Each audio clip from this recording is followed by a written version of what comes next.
Hey guys, Jeff and Matt Kite, And Ryan? and you wingers out here. We're hoping here to help you as you progress in your journey of learning to wing. And it might have been 6 months since your first purchase, maybe a year, or maybe even 2 years or longer.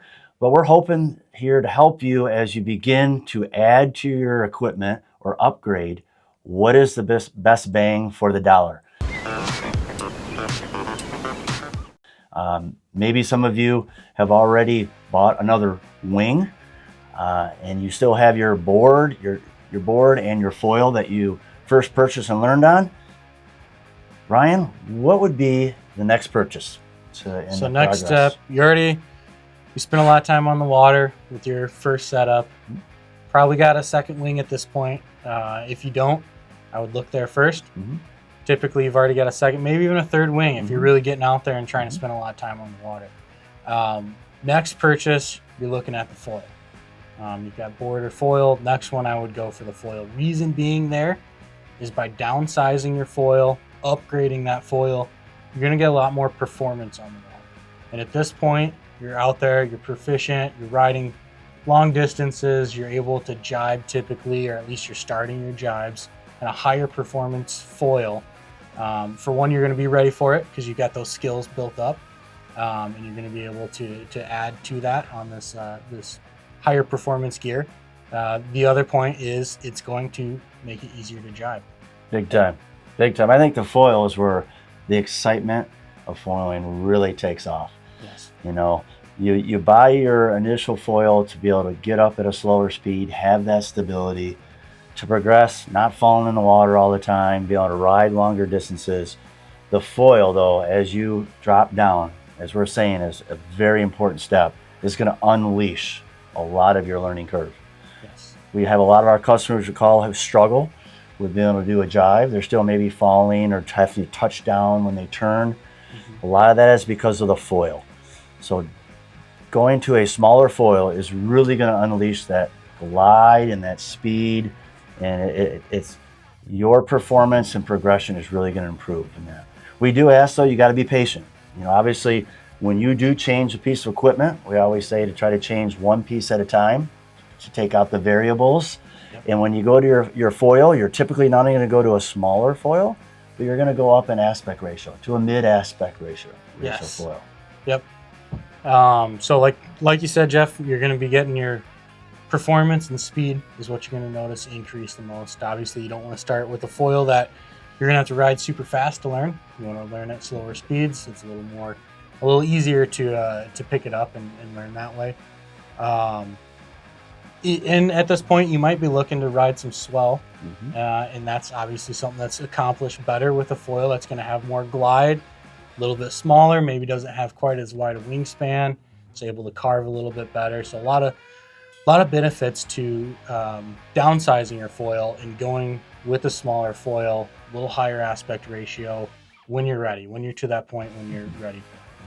And typically, with to generalize a little bit, when we're selling our learn to foil or our wing foil packages, generally we're talking about wings that are going to be from 14 to 16 to 18 to 2,000 square centimeters. Yep. Based on your weight. Yep. And so with the foil, your next purchase with a foil being, you're going to drop down. Typically, if you're up around 18 to 2,000, you're going to be dropping down to within that 12 to 1,400 range. Would you agree? Probably in that area. If you're already on like an 1,800 or a 15, 16, 17, 1,800, you might be able to drop down to around 1,100 to that 1,200 range. It's kind of scalable. Some of it can depend on your wing conditions and where you're riding in.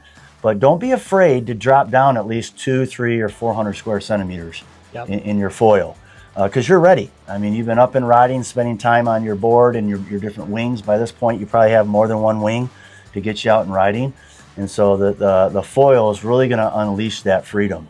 So that's what we would suggest as your next big purchase before your board. We've had customers ask us, should I upgrade to a smaller board? We always say, hold off. That should actually be your last thing. So if you've been a part of this series, we suggested one, the wing that you hold on to, get another one to get you on the water more, and then your next variable to change would be your foil to kind of unleash that next in performance and learning more skill on the water. Yeah, and a good way to do that, a lot of people are excited to hop on that second foil right away and stay with it the whole time. I would actually suggest hang on to that foil you started with. Save that foil that you're on currently. Use it for the light wind, the tough days. Use that smaller, higher aspect, higher end performance foil for the good days. Good point. Keep it to the good days. You're going to have a lot more success. You're going to learn it a lot faster. And eventually it will replace it'll be your one foil for all the days. You'll eventually get there to where you're riding it in the light conditions too. But initially starting out, you want to save it for the good days rather than trying to go out there when it's blowing 10 and getting frustrated because you're spending the whole time in the water. And that brings up a good point that will lead into maybe a different video, that it is scalable. So this next foil that you're purchasing, we can help you with that to make sure that it is a foil that as you get more efficient on it would potentially be your new light wind foil when you go down from there. That's not to imply that you have to go any further down in a smaller foil after this stage. A lot of it's going to depend on your time, how much time you can spend on the water, what kind of riding you're doing, what kind of waves and the conditions you're doing. But at some point, we definitely want to get everyone to a point where they don't have to keep buying, but what you've invested in, you'll be able to use for years to come. So again, we hope this helps you as you're in your journey of wing foiling and learning and progression, and also, your hard-earned dollar, making sure that you're putting it where you're going to get the most bang for your buck. Again, this has been Jeff from Matt Kite. And Ryan. Give us a call here. Send us an email or send us a chat. We'll be more than help you out with your next foil purchase.